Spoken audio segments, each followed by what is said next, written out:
बिस्मिल्लाहिर्रहमानिर्रहीम। अस्सलाम वालेकुम। इस स्पेशल में आज की रेसिपी है किमामी सेवइयाँ।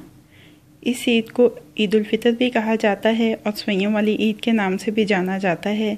सेवइयाँ हर सूरत में बनती हैं, हर घर में किमामी सेवइयाँ भी बनती हैं, शीर खुरमा भी बनता है, वैसे भी दूध वाली सेवइयाँ बनाई जाती हैं और सारी रेसिपीज़ ही बहुत मज़ेदार होती हैं। आज जो किमामी सेवइयों की रेसिपी मैं आपके साथ शेयर करने जा रही हूँ, ये बहुत जल्दी से बन जाती है, थोड़े से इंग्रेडिएंट्स के साथ बन जाती है और बहुत मज़े की बनती है। इससे पहले कि हम अपनी रेसिपी का आगाज़ करें, अगर आपने अभी तक मेरे चैनल को सब्सक्राइब नहीं किया है तो इस वीडियो के नीचे दाईं जानिब दिए गए सब्सक्रिप्शन के लाल बटन को क्लिक करके मेरे चैनल को सब्सक्राइब कर लीजिए और साथ दिए गए बेल आइकन के बटन को भी क्लिक कर लीजिए ताकि हर नई आने वाली रेसिपी का अलर्ट आपको मिल सके। इस रेसिपी के बेहतरीन नताइज हासिल करने के लिए इस वीडियो को आखिर तक ज़रूर देखिएगा। इस रेसिपी के इजाज़त तरकीबी और लिखी हुई रेसिपी जानने के लिए डिस्क्रिप्शन को चेक करिए। आइए अपनी रेसिपी का आगाज़ करते हैं। दरमियानी आंच पे पैन रखा है, आधी प्याली इसमें घी की डाली है, 2 से 3 सब्ज़ इलायचियाँ डालेंगे और उनको कड़कड़ाएंगे। मैंने बनास्पति घी इस्तेमाल किया है, आप चाहें तो देसी घी भी इस्तेमाल कर सकते हैं। अब इसमें शामिल कर देंगे 125 ग्राम सेवइयाँ। इनको मैंने दरमियान में से तोड़ के इनकी लंबाई थोड़ी कम की है।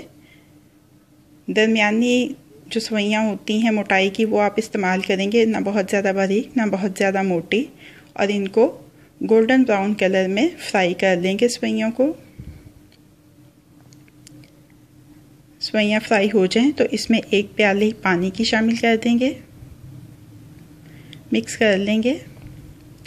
अब इसमें शामिल कर देंगे आधी प्याली चीनी की, या अपनी हस्बे ख्वाहिश आप चीनी इस्तेमाल कर सकते हैं। मिक्स कर लेंगे एक दफ़ा अच्छी तरह से। इसका पानी तकरीबन खुश्क हो जाए तो इसमें हमने शामिल करने हैं छिले हुए बादाम,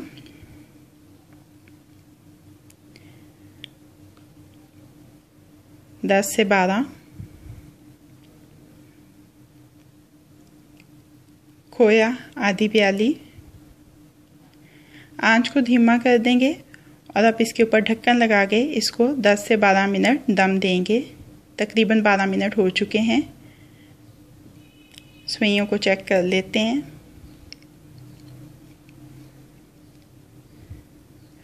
सेवइयाँ तैयार हो चुकी हैं। चूल्हे को बंद कर देंगे और इनको डिश आउट कर लेंगे। किमामी सेवइयों को डिश आउट कर लिया है। इनको बादामों के साथ, पिस्ते के साथ और खोए के साथ गार्निश किया है। अब ये रेडी टू सर्व हैं। रेसिपी आपको कैसी लगी फीडबैक ज़रूर दीजिएगा। अगर आपको मेरी रेसिपी पसंद आई है तो इसको लाइक और शेयर भी कीजिएगा। ईद स्पेशल की मज़ीद झटपट बन जाने वाली मज़ेदार रेसिपीज़ जानने के लिए मेरे चैनल को देखते रहिए।